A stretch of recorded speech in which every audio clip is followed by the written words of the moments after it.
Hi, everyone, and welcome to another edition of Crew Travel right here on Yachting International Radio. My name is Rhea. I am your host, and I'm very pleased to welcome back my co-host, Lee Harris. How you doing?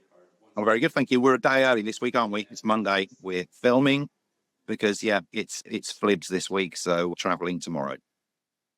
Yes, and a friend of mine, Claire, she just headed over on Saturday, and I think I tend to forget how long of a journey that is, but it's a pretty long journey that you're stuck in a tin can in the air.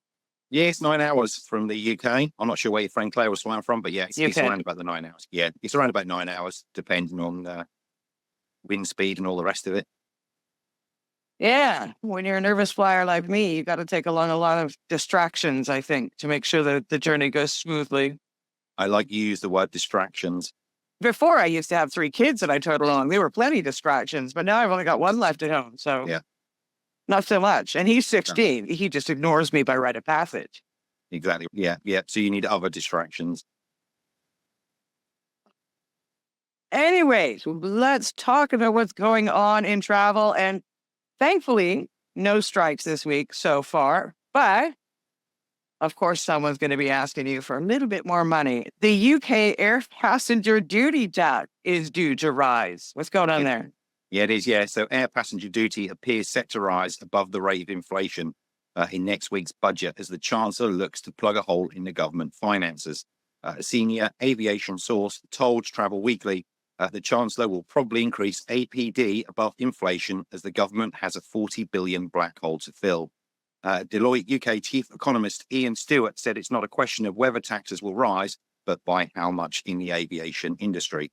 It has been highlighted that the UK charges among the highest rates of aviation taxes in the world, and in my opinion, it would be a mistake to significantly hike the costs of flights departing the UK. Just for example, air passenger duty rates at the moment are set at flights between 2,200 and 5,500 miles. Economy class pays £88 tax and £194 in premium. And flights above 5,500 miles, it's currently £92 in economy class and £202 in premium class. That's just the air passenger duty tax. That's before you pay anything else for your flight. That's insanity. It's crazy, isn't it? Crazy amount of money. And it's going to rise again come Wednesday. That's insane. The whole idea, we are being taxed out of existence, literally taxed beyond belief.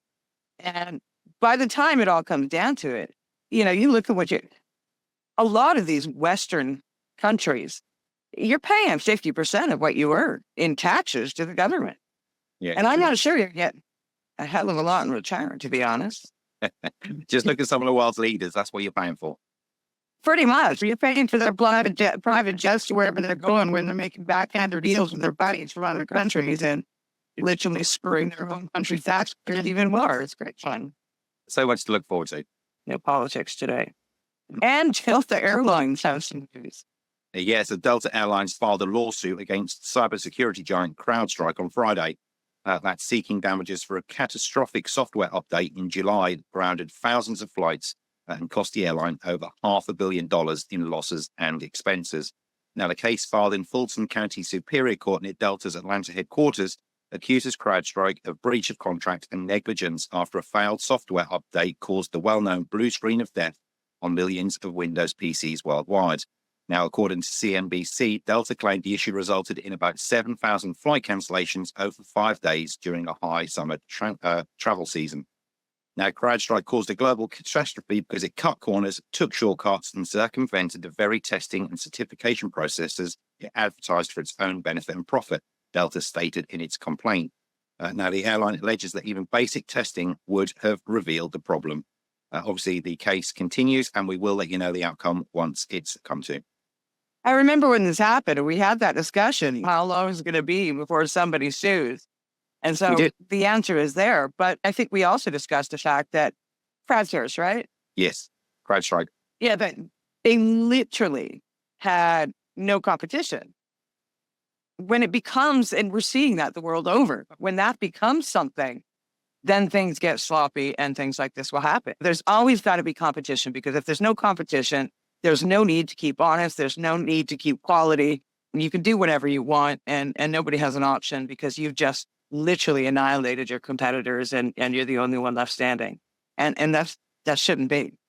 Yeah, no, it'll be interesting actually to see CrowdStrike's counter argument with regards to Delta Airlines and their antiquated systems, shall we say, because they were hit the hardest. And it'll be interesting to see why they were hit the hardest. It'll be also interesting to see if other airlines jump on board. Yeah, there's a lot more to come from this as well. And Singapore Airlines has some news. Yeah, Star Alliance member Singapore Airlines has upgraded its service between Singapore and Adelaide to 10 flights a week. That's increased from daily flights previously offered. These additional services will depart Adelaide every Wednesday, Friday, and Sunday. Operations will proceed on the two-class Boeing 787 Dreamliner. Now, business class on board the 787 features a total of 36 fully flatbed seats in a staggered forward-facing one-to-one setup. That means all passengers have direct aisle access, while the 301 economy class seats come in a free configuration. Now, in further good news for Australian crew departing Adelaide, China Southern Airlines said that it would also resume services to Adelaide from December the 12th this year. And travel to France is about to get difficult. Yeah, the French authorities announced earlier this week that from November the 1st, the internal Schengen border controls will be reinstated for another 6 months. That's until April the 30th, 2025. Following this decision, travel experts have said that travellers should be prepared for longer waiting times when travelling to France from its neighbouring countries. Even though the checks will not be carried out on every individual, but will rather be spot checks, this is still likely to cause significant delays entering the country. So be aware if you are entering France. The other thing on this is going to be interesting to see if other Schengen countries follow suit. So people like Germany, Italy, and Holland, etc. Why are they doing this? I don't think they've said it's basically, it will be down to security. That'll be the reason they'll put. But yeah, I don't know the exact reasons, but it'll be security measures. And we have a great question this week. Yeah, we did. We received a question in from Don this week, who had a long layover in Los Angeles, wanting to know what airlines allow paid access to lounges at US airports.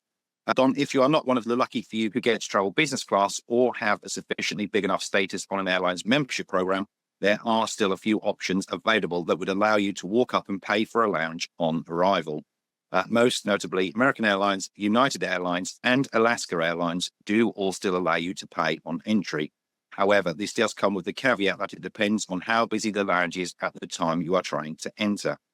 Now, costs vary between airlines, but you would be looking approximately at the following. American Airlines charge $79 for 7,900 membership points. United Airlines, it's $59, but it's only available at their United Club lounges, not their other ones. And Alaska Airlines charge $60 for a day pass. Now, to gain access, you will need to be traveling with the airline and have a boarding pass for the same day.